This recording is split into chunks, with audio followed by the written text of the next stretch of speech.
What's up, everyone? Alex Hart here from iHeart Sports. Today we're doing the fifth installment of our MLB 2020 60-game season previews. We're on to the American League West.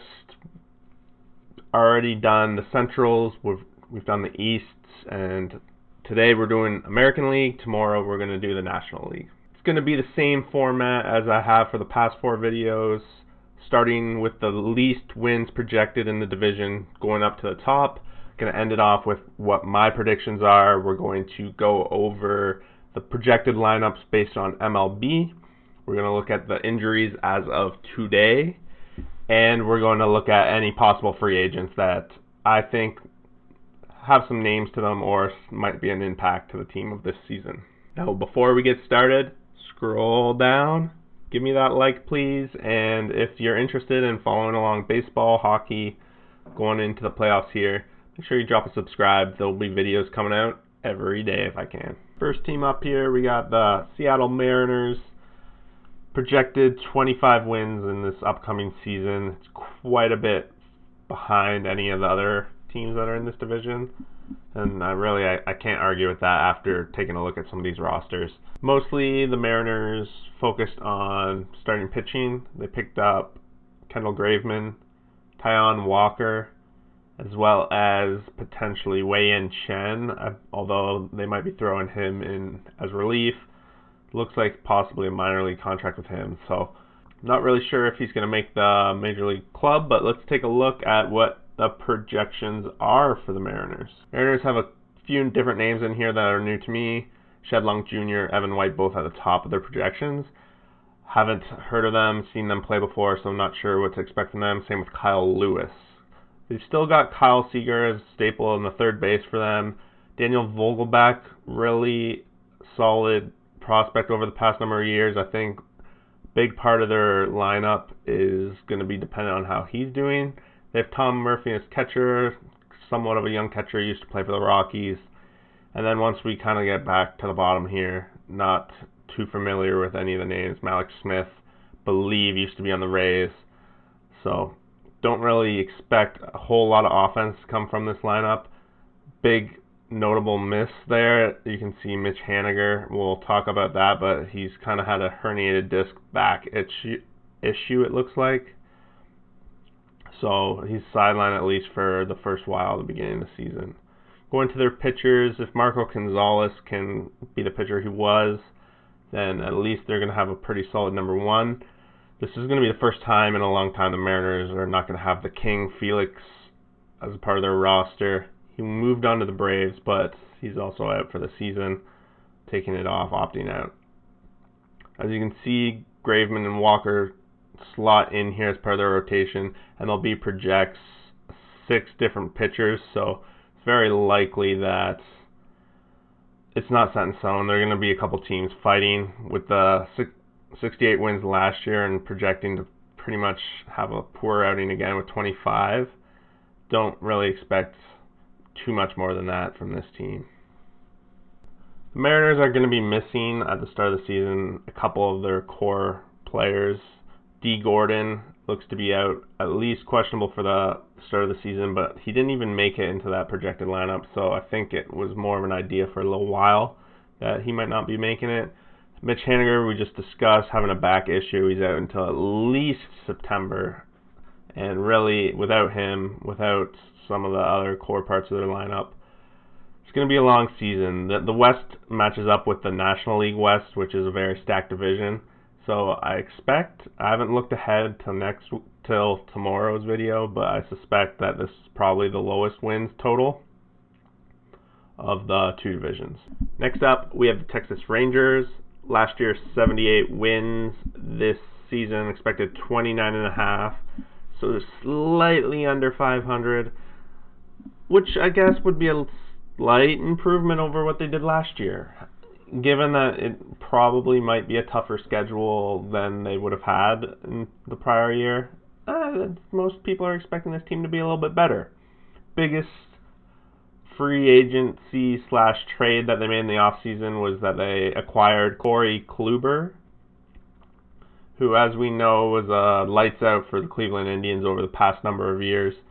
I think pitching was a big struggle for the Rangers in the past couple of years as well, so for them to go out and target this position makes a whole lot of sense. They also loaded up a little bit more on this position, signing Kyle Gibson for a couple of years, as well as Jordan Lyles. I'm not too familiar with Lyles, actually. It appears like they signed him to a 2-year, somewhat decent contract, so a lot of potential out of him. They signed Todd Frazier, and Chirinos is back in the backstop for them again, so they're big fans of him. He's been there for a little while. Let's move into look what their lineup is projected. As you can tell, the top of the lineup here is similar to what it's been for the number of years, with Shin-Soo Choo and Elvis Andrus at the very top.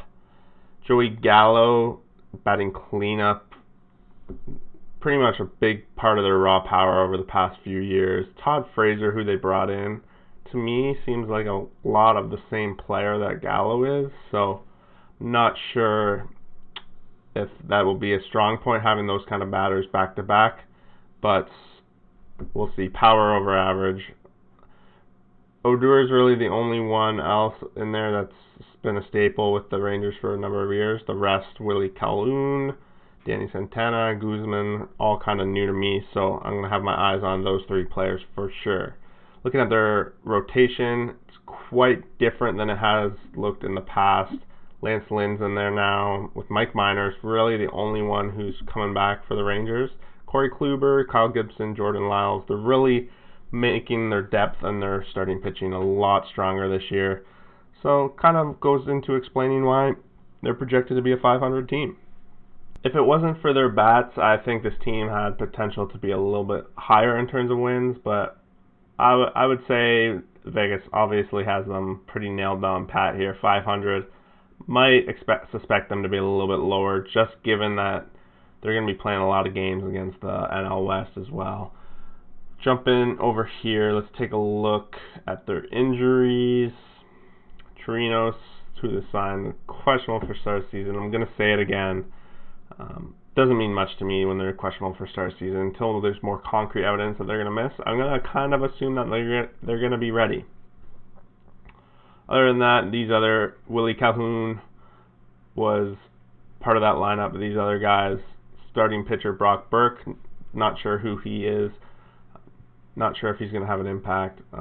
Doesn't look like too big of player names for their lineup are out, so I think the Rangers are going to be who we think they are.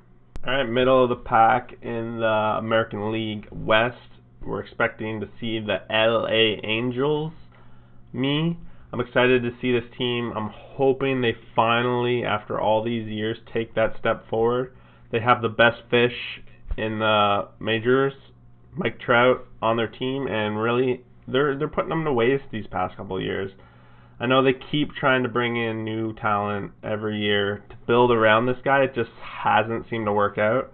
Hopefully this is the year where Ohtani, Trout, and the rest of these guys really take a step forward and move this team along. Last year, 72 wins. This year projected 32, so they are projected to take a big step forward. And I think everyone's like, about time. Like, this team needs to make something happen. They need to see Mike Trout and company start making the playoffs. This year, they again made a big addition in the offseason. Anthony Rendon, they signed him for 7 years to be a staple in the third base line for this team.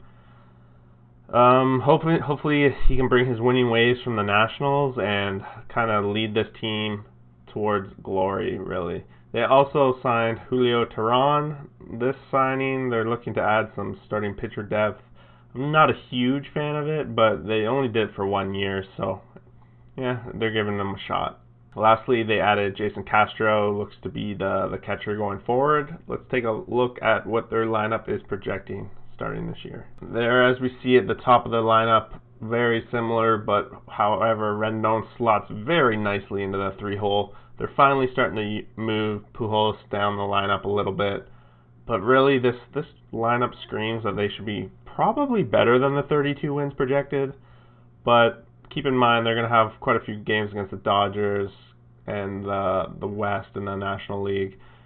as well as they're going to have the Astros and the A's. Are they going to be able to repeat? We're going to look at them next, but to me, the pitchers are going to be the biggest question mark for this team. Andrew Heaney, Ohtani, both returning, but we got Teron Bundy is in there now, Matt Andres, all kind of middle of the road pitchers, but they have major league experience. So look for the offense of this Angels team to really be what defines them, I think. If their offense can click, definitely over this 60-game season, I think we can see this Angels team do a lot better than the 32 wins they're projected. And if some of their pitchers have some career years, this team could be definitely one of the top in the American League. As of right now, the injury list seems a little long, but for me, there's a lot of undisclosed, a lot of players that don't seem to be in the starting lineup or the starting rotation. One big distinction I want to make is that Julio Teheran on here expected to miss at least the rest of July, won't be back until the beginning of August.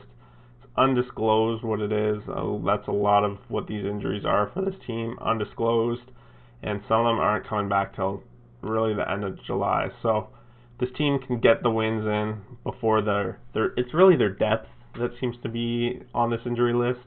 They can get the wins and have a great start before possibly losing one of their key players, then I think the Angels are in a really good spot to have a great year. Next up, we have the Oakland A's, who have been a wild card team the past couple of years. Projected 33.5 wins, coming off of 97 wins last year. The A's have big shoes to fill, really, if they're going to try to contend and repeat the way they have been the past 2 years. They weren't very active in the free agent market. Didn't really see any huge names that they added. I did want to note 2 names, I guess. Ryan Goins, ex-Blue Jay for me, so I do recognize him. However, it looks like he's just going to be on some sort of minor league contract or something like that. And then really the only other signing they had was a relief pitcher, Jake Dykman. Signed him for 2 years. I don't even really know who he is. I don't know if I've watched him pitch a pitch of baseball before. So the A's really are going to be going with the lineups they've been doing the past 2 years. But it's worked, so let's see. Looking here, it's very similar to the past number of years. They got Semien at the top, Chapman, Olsen, Davis. Their core 4 are just very potential, big offense. Piscotty's still in there, and then we got a couple new names for me: Canha, Loreno, Beretta, all somewhat new, but gonna be watching, gonna be seeing if these guys are who we think they are. Pitchers, we got Mike Fiers, Sean Manaea, and then for me, again, a couple of unknowns, which kind of concerns me when I see a bunch of unknowns, because if they're unknown to me, then likely they haven't had a huge impact in the past. So I think the 33.5 might be optimistic, might be right on the money. I really expect the A's, the Angels, and the Astros to all be really tight. It's a little more spread out than what we were looking at yesterday with the National League Central and how close they were, but I think it's very similar. I think it's going to be any one of those 3's ball games. So looking here at the injuries, we noticed that their starting pitching might be lacking a little bit of depth. Daniel Mangden is a starting pitcher, and he's on the DL, expected to be out till July 24th, which really is just the beginning of the season. Might miss 1 start, maybe 2, and then he'll likely slot into one of those bottom 3 spots that we were just looking at. For me, the A's have big shoes to fill if they're going to have a chance of repeating wild card or taking a shot at this division. They're going to have to play out of their minds. Last up, we're looking at last year's American League West champions, the Houston Astros, 107 wins. This year they're projected 35, so pretty big gap between them and second place, and honestly, I believe it. Even though the news of them and their cheating in the World Series has kind of hit and kind of been swept under the rug, considering everything going on, it's still there. And for me, even though there's all those allegations, this team still is an amazing team. They're very likely going to be able to take this division again. and there's not much more to it than that. They haven't made too many changes to their roster from last year. They brought in a new catcher in Maldonado, signed him for a couple of years. Looks like he's kind of coming in, taking over the role of Gaddis and McCann. McCann, I don't even know, but I'm sure he's retired by now. And then Gaddis, I'm not sure where he went. He could have possibly retired. But if anyone knows any of those things, just leave a comment. Let's keep the conversations going outside of just these videos. I'm not perfect, and I only kind of can give the knowledge that I can as quickly as I can if I'm going to be getting these videos out. But let's take a look at this roster. It's, again, very similar to what it was last year. George Springer, Bregman, Altuve, Carrera, just like your top of the lineup that you dream your team's going to have. All pretty much all-stars, all like top level in their position. Jordan Alvarez, he's someone I'm not familiar with, but skipping over him, the rest of them, again, very solid. If they're solid from the top to the bottom. And that goes to say with their pitching, too. With Verlander and Greinke, Lance McCullers, top three, they probably have some of the best pitchers in the entire MLB. Whether they're going to be missing Garrett Cole this year, that remains to be seen. But they are trying to add in some new names for me. Jose Urquidy and Josh James, two different names for me. And then I'm sure, as you guys figured, Roberto Osuna as a closer. I'm a big fan of that man. I really hope for him to have some success here with the Astros moving forward. The Astros injuries they're pretty significant. However, let me rephrase that. There's a long list, but there's only a couple names that I think will impact the big league club this year. Specifically, George Springer, questionable to start. If they don't have him, he's that staple. I use that word a lot, but he's the staple at the leadoff spot for these guys. Brings the power, brings the speed, and he's always been a big part of their offense. So if he's missing some games, it's definitely a setback for them. Brad Peacock, it's questionable whether he's going to be at the start of the season. Again, it's a starting pitcher, miss a couple games, it's okay, it's only a couple starts. It's going to be interesting how those guys come up. Jose Urquidy, the one guy I wasn't certain who he was. He's at least out until August, missing a couple starts. I'll be looking for him. When these guys come back, definitely these guys that I don't hear, I wonder if they're going to bring them into relief or they're just going to throw them back into where these projections are. These projections were made a week or so ago, so things might have changed now that summer camp's open, different things, managers trying out different things. So this isn't for sure. Lineups are definitely possible to change, but I can only go off the information I can, considering not watching every move, everything the teams make. With all that being said, I'm predicting the Astros to be the top of this division. For me, I think Angels are the big, solid number 2 contender, and then we're going to go down to the A's, the Rangers, and unfortunately the Mariners are in for a long one this year. But let's be excited that we're just going to be watching a lot of exciting baseball. And that basically wraps out the American League West. Let me know if you have any opinions about some of the things I said. Maybe I was wrong on a couple of things. Maybe there's something I left out completely that you think I should have touched on. Let's keep this discussion going. That's really what I want this channel to be about, bringing everyone together, discussing what I'm saying. Might be a clown, but just let me know, and let's keep this discussion going in the comments below. And tomorrow, we're moving on to the National League West. So see you then.